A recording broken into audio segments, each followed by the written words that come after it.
Word here, Kappa, Omicron, Rho, it means the chief Koryphea of what? Of Apostolon, the apostles. Peter. The Israeli Antiquities Authority uncovered the remains of a 1,500-year-old Byzantine church just outside of Jerusalem. Archaeologists thought they were digging through another Byzantine ruin. Instead, they uncovered a church frozen in time, a mosaic so sharp it could have been laid yesterday. Its words?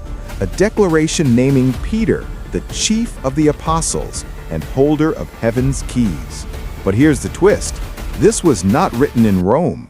It was buried in Peter's own homeland, which raises the question, what else lies hidden beneath Galilee? The discovery began like any other excavation: dust, broken stones, and layers of forgotten history. But beneath centuries of mud near the Sea of Galilee, a structure started to emerge. It wasn't random. It was deliberate, symmetrical, and unmistakably sacred. As archaeologists brushed away the soil, the outline of a Byzantine church took form. Walls, columns, foundations built with purpose. Then came the moment no one expected. A mosaic floor appeared, preserved almost perfectly under the weight of time. Not faded, not fractured, intact. And at its center, an inscription in ancient Greek. The letters were so clean they seemed immune to aging. The words were not casual.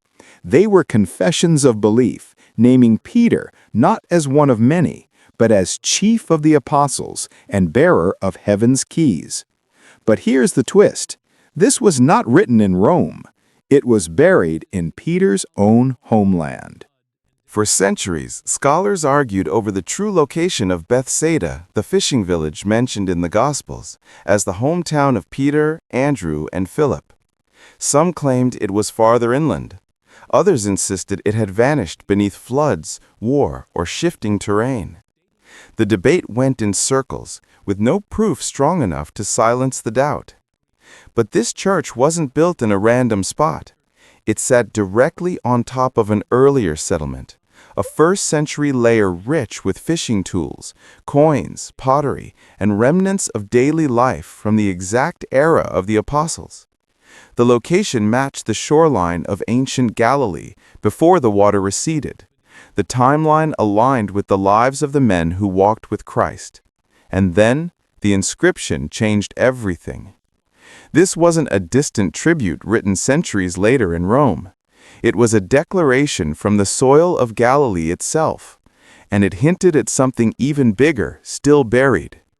The mosaic didn't stand alone. 3 separate inscriptions were found across the church floor, but only one survived almost untouched. Within a circular frame of stone tiles, the message honored Peter with titles that matched the language of Matthew 16:19, the moment Jesus tells him, "I will give you the keys of the kingdom of heaven." But this wasn't scripture being quoted, it was belief being recorded. And here's what stunned researchers. The inscription wasn't written in Latin, the language of Rome. It was carved in Greek, the language of the early church in the East, long before Catholic and Orthodox divisions existed. That means the idea of Peter's spiritual authority didn't begin as a later Roman tradition. It was already alive in the land where the apostles lived, long before Europe claimed it. But if the early Christians preserved this memory in stone, what else were they protecting underneath it? Long before the discovery, early travelers left behind clues, but no one believed them. In 725 AD, a Bavarian bishop named Willibald wrote about visiting a church in Bethsaida dedicated to Peter and Andrew. For centuries, scholars dismissed his account as legend, calling it devotional fiction with no archaeological support. But now the layout matches his description: guest rooms, bathing areas, and a basilica built for pilgrims. Even the location aligns with his recorded journey along the northern shore of the Galilee. The most startling detail? In his writings, Willibald mentioned that the church stood over the ruins of the apostles' hometown, not near it, not beside it, but directly above it. For years, that claim was treated like religious folklore. But when the inscription confirmed Peter by name and the architecture confirmed Byzantine origins, something became impossible to ignore. Willibald may not have been exaggerating. He may have been reporting exactly what he saw. And he may not have seen everything. Archaeologists didn't just uncover walls and mosaics, they uncovered time itself. The church sat on top of Roman-era remains, suggesting a community existed there when Peter was alive. Fishing hooks, nets, coins, and household pottery all pointed to a Jewish fishing village active in the 1st century. That alone would be remarkable. But then came the pattern, the same pattern used across the Holy Land.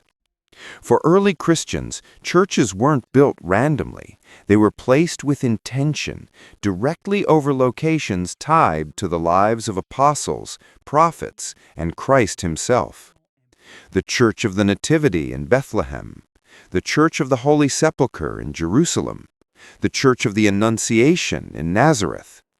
Now add one more to that list, this forgotten basilica in Galilee. But there was something different here, something quietly unsettling, because unlike those other churches, this one was buried. Not abandoned, not ruined, buried. And the question no one can yet answer is why. Structures don't vanish by accident. Flooding from the Jordan River may have drowned the area. Earthquakes could have shattered the walls. Or something else entirely may have taken place, something intentional. After the Islamic conquests of the 7th century, many Christian sites were destroyed, repurposed, or sealed beneath new layers of life. Others were abandoned quietly, their memory kept alive only through whispers and pilgrimage journals. But this church wasn't built carelessly. It was constructed with resources, craftsmanship, and devotion. And then, at some moment lost to history, it disappeared beneath soil and silence. The inscription survived only because the floor collapsed inward, protecting it like a vault, as though someone or something wanted these words preserved, untouched, waiting for a specific generation to uncover them. And that leads to a growing belief among some researchers. This discovery wasn't early. It wasn't late. It was timed. But timed for what? The mosaic doesn't just honor Peter. It identifies him with language that was once considered too bold to exist outside Roman influence. Chief of the Apostles, holder of the keys of the heavenly realm. These are not casual titles. They imply hierarchy, succession, and memory rooted in the land where Jesus walked. And here's what makes this explosive. The inscription predates the great split between Eastern and Western Christianity. It existed before the rise of the papacy as we know it today. It came from Christians who lived closer in time, geography, and tradition to the apostles themselves. Which means one thing. This belief wasn't imported from Rome. It was preserved locally. Yet the find raises a more provocative question. If this inscription confirms what early Christians believed about Peter in Galilee, what else did they believe that has not yet surfaced? And what if some of it is still buried beneath the same soil? Not everyone is celebrating the discovery. Some scholars fear what it suggests. If the early church in Galilee viewed Peter as the leader above the others, then many modern arguments collapse before they even begin. Protestant historians, Catholic theologians, and Eastern Orthodox scholars now face a new point of tension, one carved not in doctrine, but in stone. And then there's the silence. Why hasn't this mosaic dominated global headlines? Why wasn't it announced from pulpits, universities, or Vatican platforms? Some suspect hesitation. Others hinted quiet resistance. Because if this inscription is accepted at face value, it doesn't just confirm a site, It reopens a theological fault line buried for centuries. And that isn't the only concern. The dig site at El Araj is only partially uncovered.